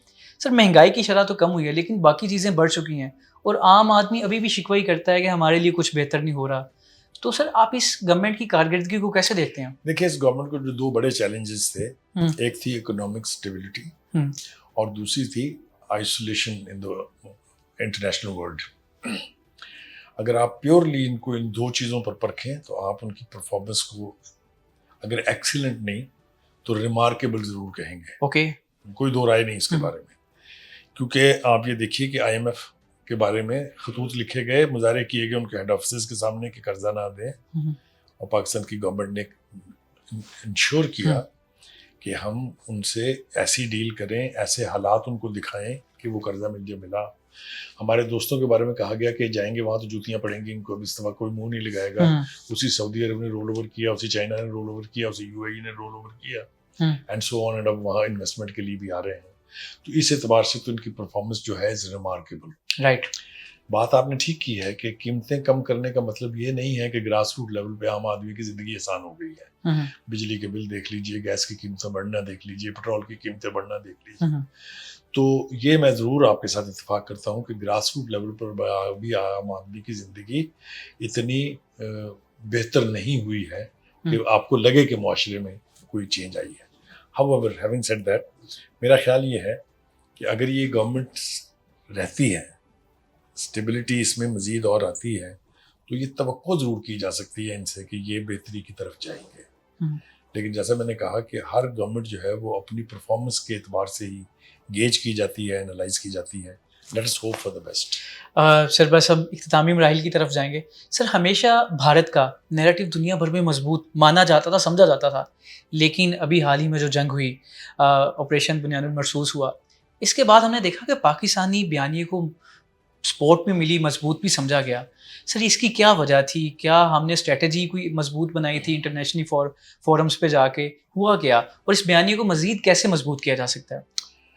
देखिए, जहाँ तक हिंदुस्तान के बयानिए के ताल्लुक है, जिसको कहीं पजीराई नहीं मिली है, किसी ने उसको वाई नहीं किया है, किसी ने उसको एक्सेप्ट नहीं किया है, और एक तरह से हिंदुस्तान आज आइसोलेशन का शिकार है, तो उसका तो क्रेडिट और डिस्क्रेडिट सारा जो है वो मोदी साहब का है। तो उस हवाले से तो मैं आराम से कह सकता हूँ कि कुछ तो खिजा है बायसे बर्बादी चमन, और कुछ बागबां का हाथ भी इसमें ज़रूर है। पाकिस्तान जंग जीता है। 1971 में जो डिमोरलाइज हुई थी Pakistan army, that Pakistan army has come out of that phase. We have defeated an enemy which is 5 time larger than us. Right. एक तो when you speak from the position of victory, आपका एटीट्यूड बदल जाता है, आपकी tone बदल जाती है। फिर उसके बाद जो डिप्लोमेसी हुई, जो डिप्लोमेटिक हमने ऑफेंसिव लॉन्च किया, इसको बिलावल भुट्टो साहब ने लीड किया, वो दुनिया भर में गए, दुनिया भर ने हमारी बात सुनी। इससे पहले जंग के दौरान जिन लोगों से हमने राब्ता किया, जिन्होंने हमसे राब्ता किया, उन्होंने हमारे मौक़िफ़ को माना। जंग का जीतना और हारना अब छुपने वाली चीज़ नहीं है। जो डिनाइल मोड में थे पहले मोदी साहब, वही हुकूमत अब और उनके जर्नैल मान रहे हैं कि हाँ हमारा नुकसान हुआ है। तो कहने का मतलब ये है कि पाकिस्तान ने जंग भी बड़े कमाल तरीके से जीती है, और डिप्लोमेटिक वॉरफेयर जो है वो भी बहुत तरीके से शानदार तरीके से जीती है। और एक और महाज मीडिया, जो जीरो हुई है मीडिया की क्रेडिबिलिटी इंडिया में, और जितना रिस्पॉन्सिबली पाकिस्तान के मीडिया ने बिहेव किया है, ये वो चीज़ें हैं जिसके ऊपर हम वजह तौर पर फख्र कर सकते हैं। सर इस वक्त अगर पाकिस्तान में इजराइल और पैलेस्टाइन की कोई बेहतरीन अगर कर रहा है, कोई ब्रीफिंग दे रहा है, वो आप हैं। हमने बहुत सारी चीज़ें देखी हुई। सर कल एक वाक़या हुआ अल-शिफा और नसीर हॉस्पिटल हैं वहाँ के मशहूर, आप जानते भी होंगे। सर उन्होंने कहा कि हमारे पास फ्यूल शॉर्ट हो गया है और मेडिसिन भी ख़त्म है, 100 बच्चों की जो सेहत है वो लगता है कि वो शायद सेहत से हाथ धो बैठेंगे। तो सर जो इंटरनेशनल इदारे हैं वो क्या कर रहे हैं इस पे, और हम कब तक इस जंग को देखते हैं चलता हुआ? पहली बात तो ये है कि जो इंटरनेशनल इदारे हैं उनमें से मेजॉरिटी जो है वो अमेरिका की आंख की विंग पे चलते हैं। मैं तो उसमें यूनाइटेड नेशन को भी शामिल करता हूँ पूरे। ओके, ठीक है जी। जो कसम पुरसी की बात है वो ये है कि हमारे इस्लामिक मुल्क क्या कर रहे हैं, जो उस खित्ते के इर्द गिर्द बसते हैं। लेकिन सर जंगबंदी की बातें भी थी, मुज़ाकरात में तय भी हुआ था जंगबंदी का, लेकिन हमें वो भी कुछ नज़र नहीं आ रहा। देखिए, जंगबंदी तो हो जाएगी, 60 दिन की तो यकीनी तौर पे हो जाएगी। वो लास्ट करेगी या नहीं करेगी ये तो मैं अभी वसूख से नहीं कह सकता हूँ, लेकिन ये जंगबंदी के लिए जो इसराइल तैयार हुआ है, इसकी वाहद वजह ईरान का वो हमला है, जिसकी खुद ट्रंप ने तारीफ की कि 2 दिन जो आखिरी थे वो तो ईरान ने कमाल कर दिया है। तो अगर वो रिएक्ट नहीं करता ईरान, अगर इसराइल की कौम पहली दफ़ा से जंग का मज़ा ना चखती, तो नेतन्याहू ने तबाह करके छोड़ देना था इस पूरे गज़ा और पूरे हमास को। तो मेरा ख्याल ये है कि इनिशियली ये 60 दिन की होगी, स्वैप भी होगा कैदियों का, और उसके बाद फिर इसकी कंसोलिडेशन की तरफ जाएंगे, क्योंकि इसराइल जिस तरह हिंदुस्तान अब कई सालों तक सोच नहीं सकता पाकिस्तान पे हमला करने का, इसराइल भी सोच नहीं सकता है ईरान पे हमला करने का या लिबनान पे हमला करने का। तो let's see how things go. Sir बारिश हुई है, कल 2 दिन पहले भी बारिश हुई थी। लाहौर में पानी आपने देखा, वासा को हम 155 अरब देते हैं सालाना, इस साल भी 155 अरब के करीब दिया गया। लेकिन सर कुछ वीडियोस तो ऐसे महसूस होती हैं वो पाकिस्तान की या लाहौर की है ही नहीं, क्योंकि वो तो पानी वहाँ पे नज़र ही नहीं आता। सर आप बताएं, लाहौर में पानी था इन बारिशों के बाद? पानी था और बेपनाह पानी था। मैं तो गाड़ी चला के चूंकि बहुत सारे इलाकों हाँ। से आया हूँ जहाँ मेरी हेडलाइट्स तक पानी था। हाँ हाँ। देखें, एक तो ये कि बारिश बहुत ज़्यादा हो, हम्म, यानी 182 मिलीमीटर इन हम्म, वन डे, हम्म, less than 12 hours Right. Heavy rain. हमारा सिस्टम जो है वो चोक हो जाता है उससे। हम्म।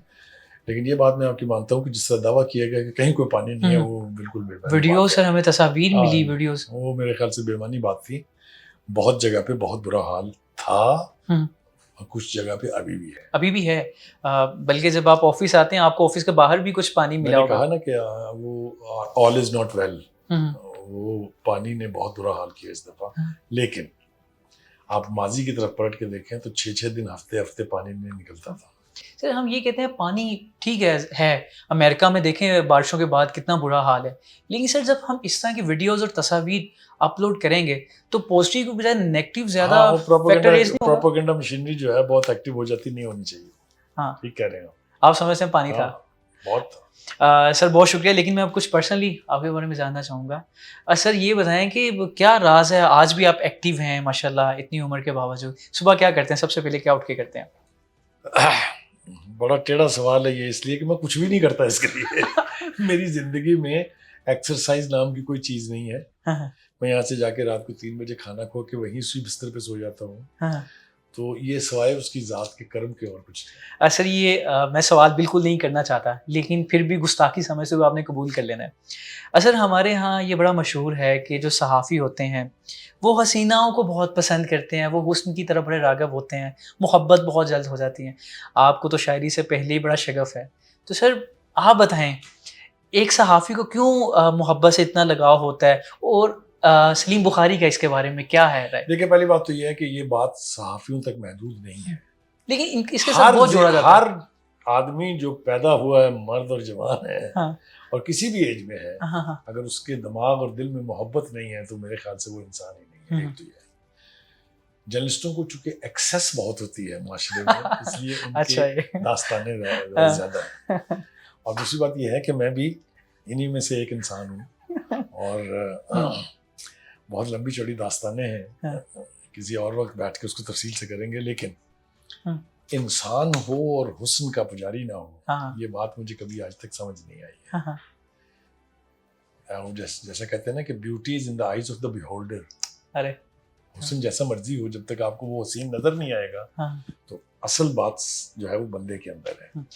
मेरे ख्याल से मोहब्बत एक ऐसा जज्बा है कि वो बकौल अमजद के मोहब्बत ऐसा दरिया है कि बारिश थम भी जाए, इसमें पानी कम नहीं होता। अरे वाह वाह वाह। सर हमने कुछ सहाफ़ियों से सुना है जो 50 से ऊपर के हैं, 60 से ऊपर के हैं, उन्होंने कहा हमें आज भी रिश्तों की ऑफ़र आती हैं, आज भी ख़वातीन के मैसेजेस आते हैं कि क्या आप हमारे साथ दूसरी तीसरी शादी करना चाहते हैं? तो सर आपको ऑफ़र आती है शादियों की? पहली बात तो है कि मैंने ऑफर के बगैर ही इससे इस्तेफादा हासिल कर लिया था। सर कितनी शादियाँ आपकी? दूसरी बात यह है कि ये अपने बारे में गलतफहमियों में मुब्तला बहुत सारे हमारे साथी हैं हाँ जो इस तरह की बात करते हैं। हाँ। वो अगर आप बुनियादी तौर पे मानने कि ये रिश्ते ऊपर बनते हैं तो फिर इंसान के बस में तो कुछ नहीं है। हाँ तो जो कुछ होना होता है वो हो के रहता है। बहरहाल सहाफ़ियों की दास्तानें बहुत हैं इस हवाले से, हाँ इसलिए आपका सवाल अपनी जगह ठीक है, हाँ। लेकिन मैं उस जुमरे में आता नहीं हूँ। सर एक ही शादी की आपने? मैं 2 की हैं, एक वाइफ की मेरी डेथ हो गई है, दूसरी अल्लाह ताला की रहमत मेरी करे। कलीग थी, वो भी जर्नलिस्ट है, अभी भी जर्नलिस्ट है, हाँ। जियो में काम करती हैं। हाँ। जी। सर ये कहा जाता है कि सहाफ़ियों को तोहफ़े मिलते हैं, लोग उसको लिफाफे की मद में ले लेते हैं। सर ये कैसे मिलते हैं, किन को मिलते हैं? ये कभी एक्सपीरियंस किया आपने? ये किस तरह मिलते हैं? देखिए, अगर तो जर्नलिस्टों की दोस्तियां हैं, हाँ। जेन्युइन दोस्तियां हैं, हुँ, उसकी गिफ्टेशन को तो आप इस खाते में नहीं डाल सकते। हुँ, असल में सवाल आपका ये है कि जो कोई खिदमत गुजारी करने के सिले में जो हाँ। कुछ मिलता है, हाँ। जी उसकी बेपनाह मिसालें हैं और बहुत शर्मनाक मिसालें भी हैं। सर कभी आपके साथ एक्सपीरियंस हुआ? मैं आपको इसकी एक मिसाल दे देता हूँ, उससे ज़रूर, आप खुद ही मैं इस्लामाबाद में जब था मुस्लिम अखबार में, हुँ, तो वहाँ ईद त्यौहार के ऊपर वहाँ के जो डिप्लोमेटिक एम्बेसीज हैं हुँ, वो ना गिफ्ट्स भेजती हैं जर्नलिस्टों हुँ। के घर, और अक्सरियत के घर शराब की बोतलें जाती हैं, ओके, बियर हो गई या अदर, ये था, एक रवायत है। ये अभी तक चल रही है? मेरे ख्याल से ये रवायत कभी खत्म हो ही नहीं सकती। हाँ, तो किसी ने एक जगह से पूछा कि वो आपने बुखारी साहब का नाम नहीं इसमें शामिल किया, हाँ। तो वो एम्बेसडर ने कहा वो पीते नहीं है। तो आप इसको बस हर तरफ ले जाए। हाँ, यानी कि आपकी तरफ से ना हमें ही किसी ने ऑफर ही नहीं किया आज तक। जी। सर बहुत शुक्रिया, आपकी you so कीमती वक्त है। आपने कुछ सहाफ़ियों को राय देनी है अब। सर मंसूर अली खान। ढंग के आदमी है, मतलब है, अगर जर्नलिज्म कर रहे हो तो कमाल की जर्नलिज्म करते हैं। यानी आपको लगता है अभी जर्नलिज्म नहीं कर रहे, नहीं करते हैं, जब करते हैं तो कमाल करते हैं। लेकिन कभी कभी करते हैं। नहीं अक्सर ना करें, आपने मेरी लड़ाई जरूर करवानी है किसी से। हामिद मीर साहब।